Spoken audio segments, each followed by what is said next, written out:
You have no proof I took anything. See you in court. My name is Holger. I'm 49 years old and I built Dravenmark Capital from the ground up in Kansas City, Missouri. Spent 23 years turning a one-room office into a regional investment firm with 37 employees. That text message from Sarah came in at 3 p.m. on a Tuesday, 2 hours after I'd fired her for embezzling over $50,000 from our client accounts. The confidence in her words made my stomach turn. She actually believed she'd covered her tracks well enough to threaten me with a lawsuit. Wrongful termination, her lawyer would claim. Discrimination, maybe. All the usual plays people make when they get caught with their hand in the cookie jar. I'd been watching the numbers for weeks. Small discrepancies at first. 1,000 here, 1,500 there. The kind of amounts that could slip by if you weren't paying attention. But I've been paying attention to every dollar that moves through this company since I opened the doors in 2001. You don't survive in this business by being careless with other people's money. Sarah had worked for us for 6 years. Started as a junior accountant, worked her way up to senior financial analyst. Smart woman. Reliable. Or so I thought. She handled the quarterly reports, managed several smaller client portfolios, had access to the systems she needed to do her job well. I trusted her. That was my first mistake. The second mistake was not acting sooner when I noticed her lifestyle upgrades. New car last spring. Designer clothes. Weekend trips to Chicago and Denver that seemed expensive for someone making $68,000 a year. When I asked about it casually, she mentioned an inheritance from her grandmother. Seemed reasonable enough. But inheritances don't typically come in monthly installments. Ralph, my forensic accountant, had been working through the records for the past month. Quiet investigation. No accusations until we had everything documented. Ralph's thorough like that. Former FBI white-collar crime investigator who started his own consulting firm 5 years ago. When I called him about the discrepancies, he didn't ask questions, just said he'd take a look. What he found was worse than I'd imagined. $53,427. Taken over 18 months. Always small amounts. Always from accounts of clients who didn't check their statements closely. Elderly investors. Busy executives who relied on us to handle the details. She'd been stealing from people who trusted us. People who trusted me. The worst part wasn't the money. We carry insurance for theft. The worst part was realizing I'd missed it for so long, that she'd been sitting in meetings with me, discussing client portfolios, making recommendations for their financial futures, while systematically robbing them blind. Now she wanted to take me to court. I started Dravenmark Capital in 2001 with $12,000 and a dream of building something that mattered. My dad had been a machinist his whole life, never trusted banks or investment firms, called them legal thieves. Maybe he wasn't entirely wrong, but I wanted to prove that some of us were different, that you could make money and sleep well at night. The early years were brutal. 16-hour days, 7 days a week. I did everything myself. Client meetings, paperwork, filing, even cleaned the office on weekends. My ex-wife Lauren couldn't handle it, said I cared more about the business than our marriage. She wasn't wrong, but building something from nothing requires sacrifice. She left in 2006, took half of what little I had, but I kept building. Sarah joined us in 2018. Fresh out of college with an accounting degree from the University of Missouri. Eager, hardworking, asked good questions. I liked her immediately. She reminded me of myself at that age, hungry, determined, willing to learn. I became something of a mentor to her. That's what made this betrayal cut so deep. Over the years, I'd given her increasing responsibility, client presentations, portfolio management, even brought her to the annual partners meeting last year. I was grooming her for a management position, had plans to make her a junior partner by the time she turned 30. The warning signs were subtle at first. Little inconsistencies in her reports that didn't add up. Times when client accounts showed activity that didn't match our transaction records. I'd ask her about it, and she always had an explanation. System glitches, processing delays, banking errors that would be corrected next month. I wanted to believe her. That was the problem. My business partner, Gregory, had raised concerns about Sarah's spending habits last fall. Expensive purse at the office party, new jewelry, the BMW she bought to replace her Honda. Gregory's more suspicious than I am. Comes from growing up in Chicago, he says. Everyone's running some kind of angle. I defended Sarah. Told Gregory he was being paranoid. People were allowed to spend their money however they wanted. Maybe she was good at saving. Maybe she had other income sources. Side consulting work. Stock investments that paid off. But when the inheritance story changed from grandmother to great-aunt to distant cousin over the course of 3 conversations, I knew something was wrong. People don't forget who left them money. That's when I called Ralph. Ralph had done forensic work for us once before, when a former employee claimed we'd shorted his commission payments. False accusation, but Ralph proved it quickly and thoroughly. No drama, no courtroom theatrics, just facts and documentation that ended the dispute before it became expensive. I needed facts now, not suspicions, not gut feelings, facts that would hold up in court, because I had a feeling we were heading there. Ralph called me at 7 a.m. on a Monday morning in October. I was in my office early as usual, going through the weekend reports when my phone rang. "We need to meet," he said. "Bring Gregory, and maybe call your lawyer." The tone in his voice told me everything I needed to know. This wasn't going to be good news. We met at Ralph's office downtown. He had printouts spread across a conference table like pieces of a puzzle. Bank statements, transaction logs, client account histories. 18 months of evidence laid out in chronological order. "She's been moving money through a series of microtransactions," Ralph explained, pointing to highlighted entries. Small amounts from dormant accounts, redirected through a shell company she created, then transferred to her personal banking. Very sophisticated operation. Gregory whistled low. 50 grand? $53,427, Ralph said. "That we can prove. Could be more in accounts we haven't audited yet." I stared at the papers, feeling something cold settle in my chest. Not anger. Not yet. Just a kind of hollow recognition that I'd been played. That someone I'd trusted, someone I'd invested in, had been stealing from our clients for over a year. "The shell company," I said.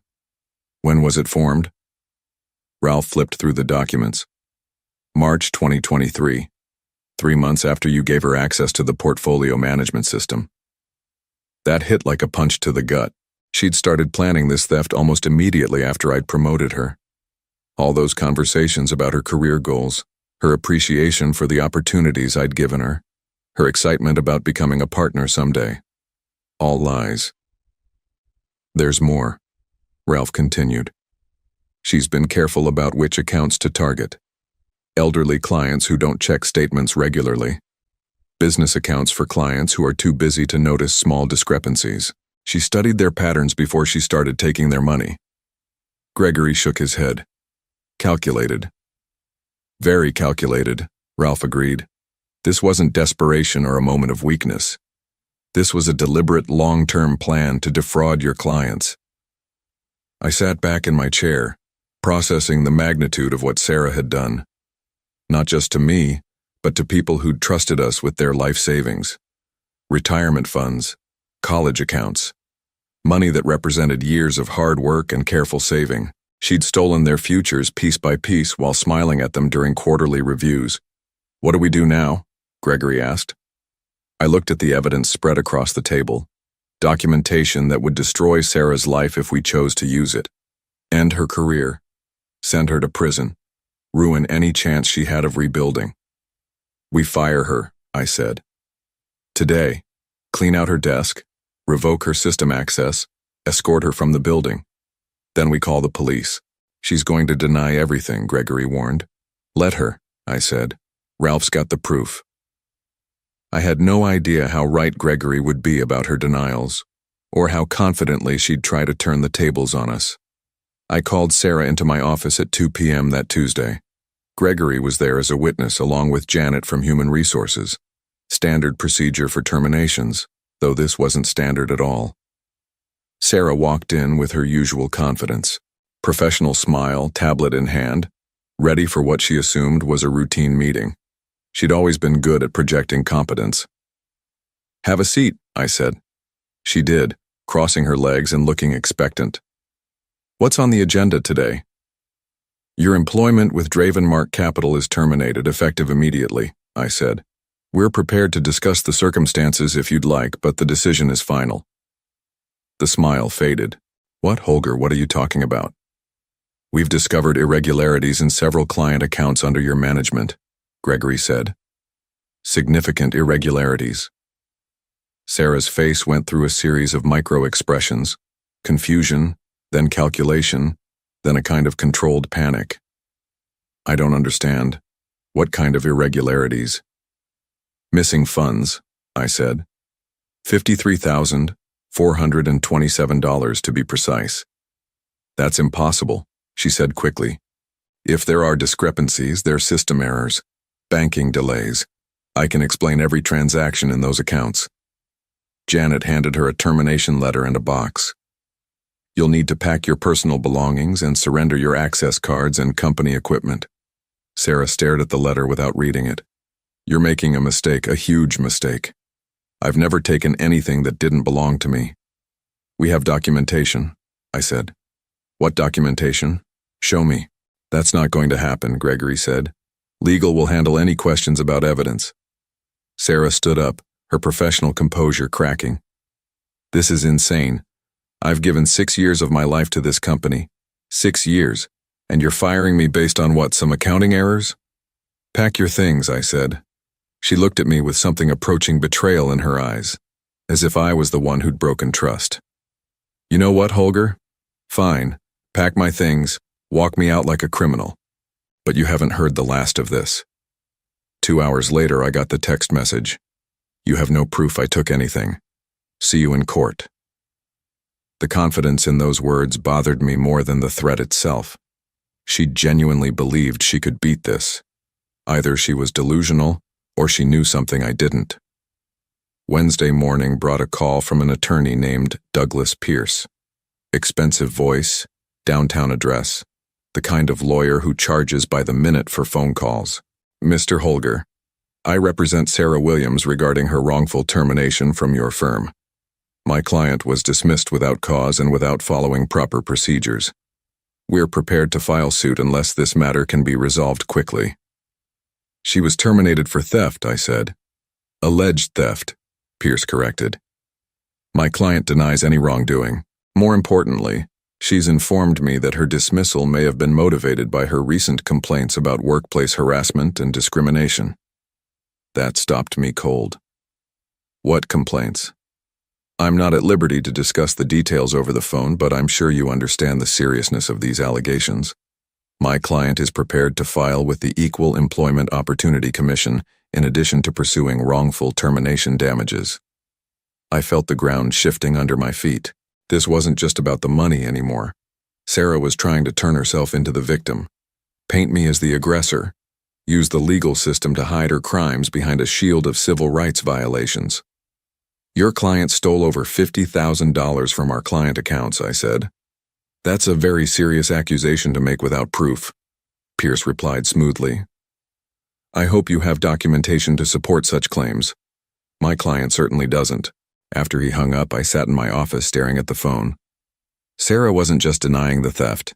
She was actively building a defense strategy that would make me look like the criminal. Harassment, discrimination, wrongful termination, all designed to muddy the waters and create reasonable doubt. It was brilliant in a sociopathic way. I called Ralph. She's hired Douglas Pierce, I told him. Ralph was quiet for a moment. Pierce is good. Expensive, but good. This just got more complicated. How complicated? The kind where we need to be absolutely certain about our evidence before we proceed. Pierce doesn't take cases he can't win. Ralph worked through the night, double-checking every piece of evidence we had. When he called the next morning, his voice was grim. We need to meet. Bring Gregory and definitely bring your lawyer this time. This time we met at my attorney's office. Tom Bradley had been handling legal matters for Dravenmark Capital since 2007. Conservative approach, methodical, never promised more than he could deliver. If Tom looked worried, I knew we had problems. Walk me through what you found.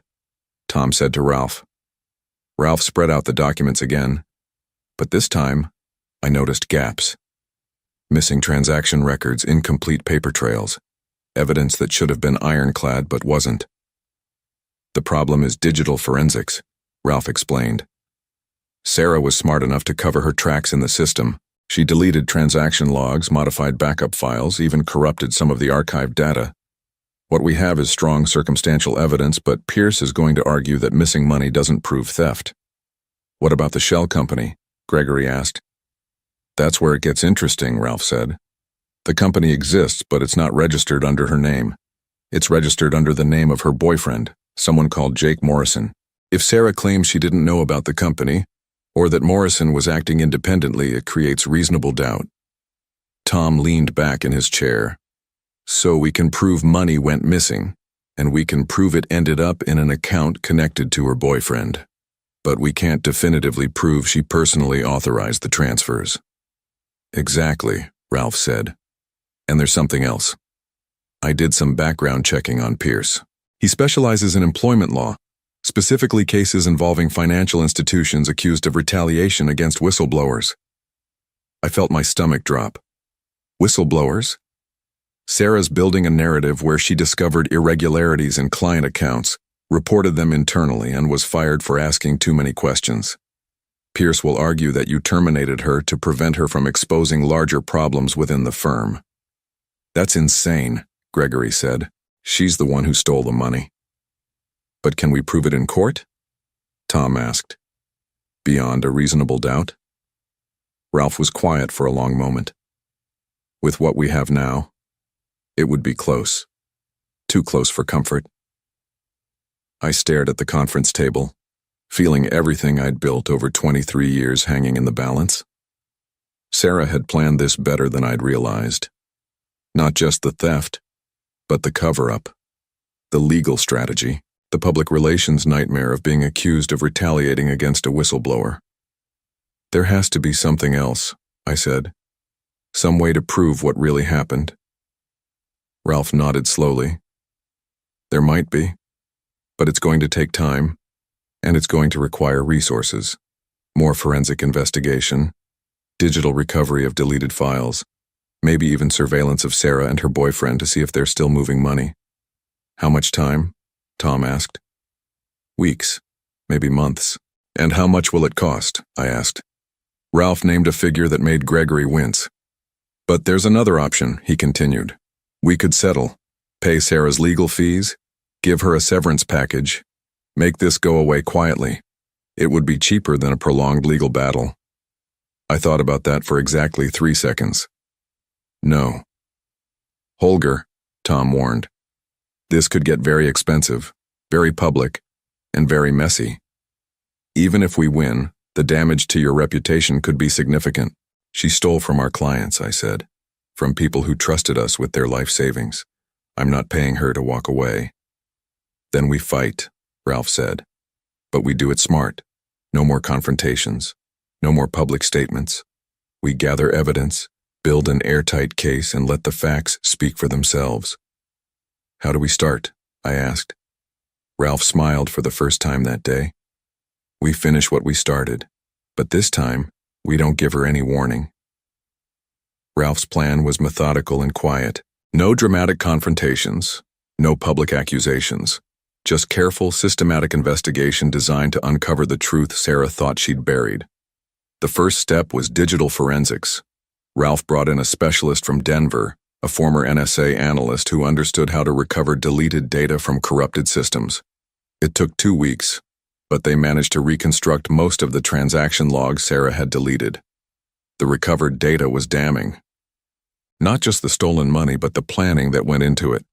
Sarah had researched each target account thoroughly before making withdrawals.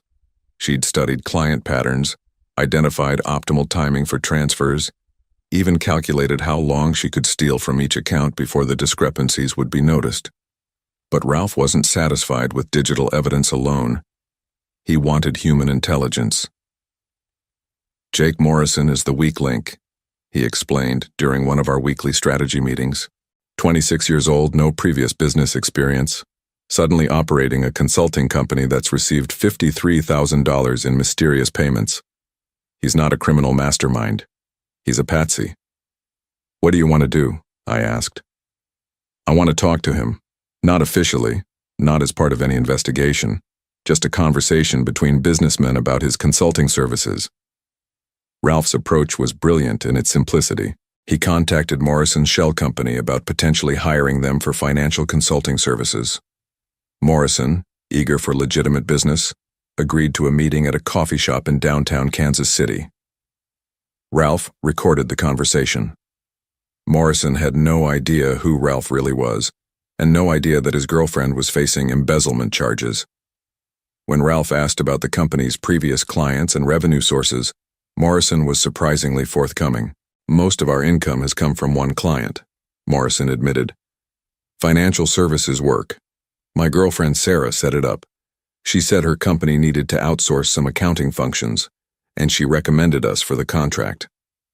What kind of accounting functions? Ralph asked. Asset transfers mostly, moving money between different investment accounts for their clients. She said it was routine portfolio management, but they needed an external company to handle it for regulatory compliance. Morrison had no idea he was confessing to money laundering. He genuinely believed he was running a legitimate consulting business, helping Dravenmark Capital with regulatory compliance. Sarah had convinced him that the stolen money was legitimate payment for services rendered. When Ralph played me the recording, I felt a mix of anger and satisfaction. Anger at how thoroughly Sarah had manipulated everyone around her. Satisfaction that we finally had the smoking gun we needed. But the best evidence came from an unexpected source. Sarah herself. 2 weeks after our meeting with Morrison, Sarah made a crucial mistake. She tried to access the Dravenmark Capital computer system remotely, using login credentials that should have been deactivated when we fired her. Our IT security system flagged the attempted breach immediately. More importantly, it traced the access attempt to Sarah's home IP address and logged exactly which files she tried to access, the same client accounts she'd been stealing from. Why would she try to access those accounts if she wasn't involved in the theft? Ralph asked rhetorically. Innocent employees don't hack into their former employers' systems to check on clients they supposedly never stole from. Tom reviewed all the evidence, the recovered transaction logs, Morrison's recorded confession, the attempted system breach, and the paper trail connecting the shell company to Sarah's personal finances. This is enough, he said finally. More than enough. Pierce is going to have a very difficult time explaining away this much evidence. What's our next move? I asked. Tom smiled. We call Pierce and invite him to review our documentation. Then we watch Sarah's lawsuit disappear. Tom called Douglas Pierce on a Friday afternoon in November. I was in Tom's office listening on speakerphone as he laid out our evidence in precise, methodical detail. We have recovered transaction logs showing systematic theft over 18 months, Tom said. We have recorded admissions from the owner of the shell company that received the stolen funds. We have attempted computer intrusion by your client targeting the same accounts she allegedly never touched, and we have documentary evidence linking the shell company directly to your client's personal finances. Pierce was quiet for a long time. When he finally spoke, his voice had lost its earlier confidence. I'll need to review this evidence with my client. Of course, Tom said. We're prepared to share everything with the appropriate authorities. The FBI has a dedicated white-collar crime unit here in Kansas City. I'm sure they'll be very interested in the sophistication of this operation. That won't be necessary, Pierce said quickly. Let me talk to Sarah and get back to you. The call ended. Tom looked at me across his desk. He's going to drop the case. How can you be sure? Because Pierce is too smart to take a losing case to trial, and this is definitely a losing case. Pierce called back Monday morning. My client has decided not to pursue legal action at this time. What about the harassment and discrimination claims? Tom asked. Those allegations appear to have been based on misunderstandings. My client wishes to move forward with her career and put this matter behind her. I assume that means she's withdrawing all claims against Dravenmark Capital? That's correct. Tom ended the call and looked at me. It's over. But I wasn't satisfied with just making the lawsuit disappear. Sarah had stolen from our clients. She'd tried to destroy my reputation and my business. She'd manipulated her boyfriend into becoming an unwitting accomplice in money laundering. Someone needed to face consequences for all of that. I called the FBI. Special Agent Helen Foster met with me the following Wednesday. She reviewed Ralph's evidence, listened to Morrison's recorded confession, and examined the documentation Tom had prepared for Sarah's defense team. "This is a solid case," she said. "Wire fraud, money laundering, computer intrusion. Your forensic accountant did excellent work. What happens now? We'll need to interview witnesses, gather additional evidence, present the case to a federal prosecutor. If charges are filed, your client accounts will be considered victims of the crime, which means they'll be eligible for restitution through the criminal justice system." "How long will that take?" "Months, probably. But based on what I'm seeing here, I'd say charges are very likely." Sarah was arrested 3 weeks later at her apartment in Overland Park. The FBI executed search warrants simultaneously at her home, Morrison's apartment, and the office space he'd rented for his consulting company. They recovered computers, financial records, and additional evidence of the money laundering operation. Morrison cooperated immediately, providing testimony about Sarah's role in setting up the shell company and directing the financial transactions. He received immunity in exchange for his cooperation. Sarah's new attorney negotiated a plea agreement: 18 months in federal prison, full restitution to the affected clients, and 5 years of supervised probation. She would also be permanently barred from working in the financial services industry. The local business journal ran a small article about the case. "Investment firm employee pleads guilty to embezzlement." It mentioned that Dravenmark Capital had discovered the theft through internal auditing procedures and had cooperated fully with federal investigators. I framed that article and hung it in my office. Not because I was proud of what happened, but because I wanted to remember that trust, once broken, has consequences. The whole ordeal taught me that sometimes the people you try to help are the ones most likely to hurt you. Sarah served her full sentence and was released in early 2026. Morrison's consulting company was dissolved, and he moved back to his hometown in Nebraska, where he found work at his father's hardware store. Douglas Pierce quietly stopped representing employment law cases, focusing instead on personal injury litigation, where the moral lines were clearer. Ralph's forensic accounting firm gained a reputation for thoroughness that brought him new clients across the Midwest. Building something honest in a dishonest world requires constant vigilance, but it's still worth doing.